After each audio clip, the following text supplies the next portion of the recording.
Pinaharap si Vice President Sara Duterte sa NBI sa Biyernes para sa imbestigasyon kaugnay sa umano'y grave threat at paglabag sa Anti-Terrorism Act dahil sa mga payag niya laban sa Pangulo, sa First Lady at sa House Speaker. Pero gate ng Vice Presidente, taken out of context ang mga binitawan niyang pahayag. Sinagot din niya ang tungkol sa paglilipat ng pondo ng kanyang mga Special Disbursing Officer sa mga security officer na naungkat sa pagdinig ng Kamara kahapon. Saksi, si Joseph Moro. May kinausap na ako na tao. Sinabi ko sa kanya, kapag pinatay ako, patayin mo si BBM, si Lisa Araneta, at si Martin Romualdez. No joke. Pag namatay ako, sabi ko, huwag ka tumigil hanggang hindi mo mapatay sila. And then he said yes.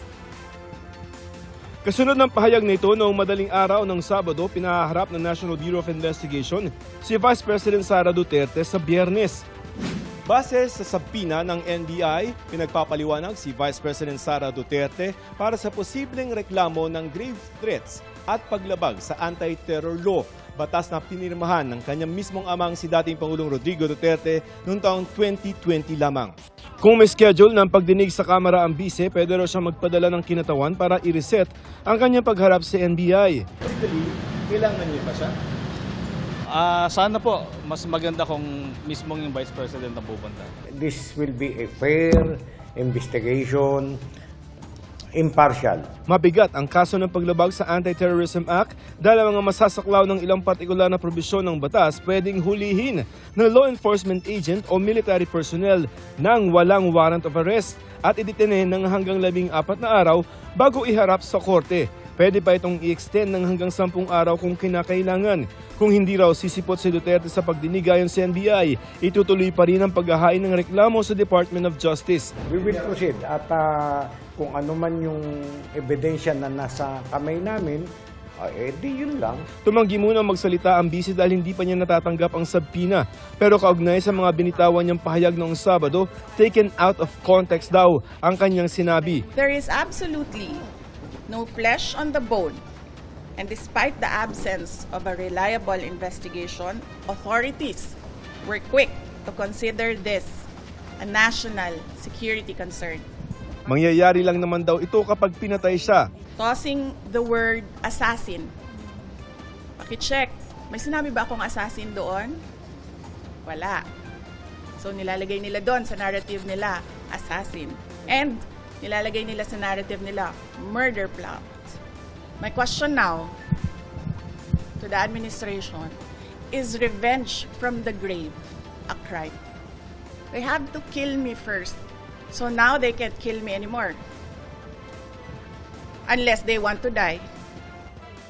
Tanong ni VP para sa Presidential Security Command bakit walang aksyon sana yung mga banta sa kanyang buhay. Meron daw siyang listahan ng mga banta bagamat di niya ito idinitalye. Hindi ko na ini-expect yan, ma'am, sa PSC. And hindi ko rin tatanggapin, ma'am, at this point kung magdadagdag sila ng mga tao dito. Kasi hindi na natin alam kung non-partisan ba yung idadagdag nila. Not necessarily coming from PSC, ma'am. No, I don't trust anyone right now. Sabi ng bise, gagawa na ng legal na hakbang ang kanyang Chief of Staff na si Atty. Zuleika Lopez matapos ma-extend ng 5 araw ang contempt order laban sa kanya. Nasa Veterans Memorial Medical Center pa rin si Lopez, gayon din ang Special Disbursing Officer ng OVP na si Gina Acosta na tumaas ang presyon sa pagdinig kagabi. Nanginginig po, ma'am. Bakit po kayo nanginginig?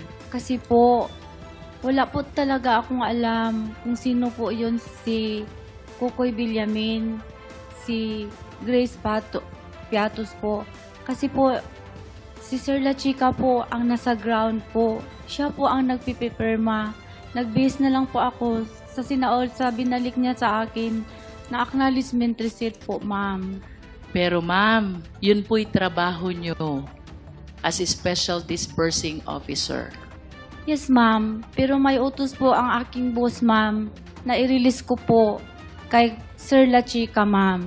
Si Vice President Duterte umano nag-utos kay Acosta na ibigay ang 125 million pesos sa isang Colonel La Chica na hepe raw ng VP-SPG o Vice Presidential Security and Protection Group. Sa DepEd naman, ang disbursement officer noon na si Edward Fajarda, inaming ibinibigay niya ang confidential funds sa isa namang Colonel Dennis Nolasco. Bagay na di raw tama ayon sa ilang kongresista. Sa huli, it is a command responsibility at talagang nakikita naman natin na lahat sila ay sumusunod lamang sa utos ng ating Vice Presidente. So sa huli, kung may makitang mga paglabag sa batas, kung may makitang kailangang may managot, kailangan akuhin ng ating Vice Presidente ang pananagutan dito sa pagkukulang. That could be malversation proper or worse, plunder. Kasi lampas na po ito sa 50 million. Pag yung budget ay ginamit nyo po sa iba, no matter how lawful it is, that is technical malversation. Pinayagang makauwi ang 4 na OVP staff na dumalo sa hearing kahapon. Sabi ng mga kongresista, umaasa sila makadadalo rin sa susunod na hearing sa Biyernes ang mga na-ospital na sina Lopez at Acosta, gayon din si Vice President Duterte. Sa panayam sa bise kanina, itinanggi ni VP Sara na binabantayan niya ang mga tauhan niya sa ospital para hindi makapagsalita ang mga ito. Laban sa kanya, tinanong din siya tungkol sa paglilipat ng pondo ng mga SDO sa mga security officer. Alam niyo bakit 150 million lang yon? Kasi kinompute yun kung buwan-buwan ano ang gagawin at ano ang i-implement. Napakaliit na amount ang 150 million. So bakit kami magnanakaw ng 150 million? Ang nakawan sa gobyerno, bilyon-bilyon. Ginamit yun sa trabaho. Para sa GMA Integrated News, Joseph Morong ang inyong saksi.